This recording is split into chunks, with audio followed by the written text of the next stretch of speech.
পবিত্র ঈদুল আজহাকে সামনে রেখে নাটোরের খামারগুলোতে স্থানীয় চাহিদার দ্বিগুণ পশু লালন পালন করেছেন খামারিরা।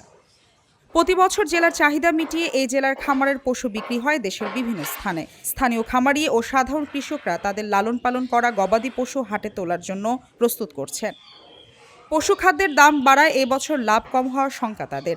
ভারতীয় গরু বন্ধে পদক্ষেপ চান খামারিরা। প্রাকৃতিক খাবার খাওয়ানোর মাধ্যমে গবাদি পশু লালন পালন করায় সারা দেশেই রয়েছে নাটোরের গরুর চাহিদা।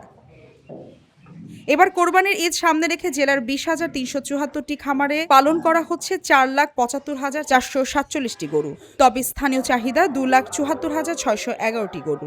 এবারও নাটোরে কোরবানির চাহিদার তুলনায় প্রায় দ্বিগুণ পশু প্রস্তুত রয়েছে। প্রতি বছরই জেলার চাহিদা মিটিয়ে ঢাকা, চট্টগ্রাম, সিলেট সহ দেশের বিভিন্ন পশুর হাটে সরবরাহ করা হয়।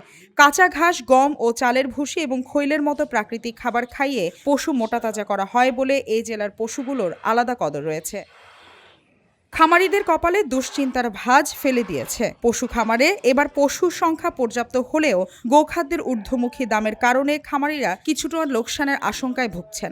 তাই তারা বাইরের দেশ থেকে অবৈধ পথে গরু আসা বন্ধ করার জোর দাবি জানিয়েছেন, যাতে ন্যায্য মূল্য পাওয়া যায়।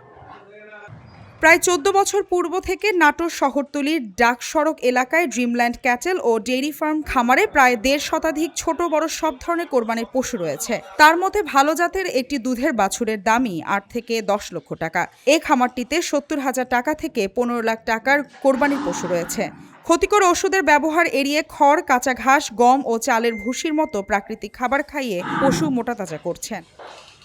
গরু দেখতে আসছি, যদি দামে দরে হয় নিয়ে ফেলবো। গত বছরের যে একটা মার্কেট ভ্যালু ছিল তার চেয়ে মনে হচ্ছে একটু বেশি আছে বাজারে। এসে গরু নিয়ে এসেছি 10টা।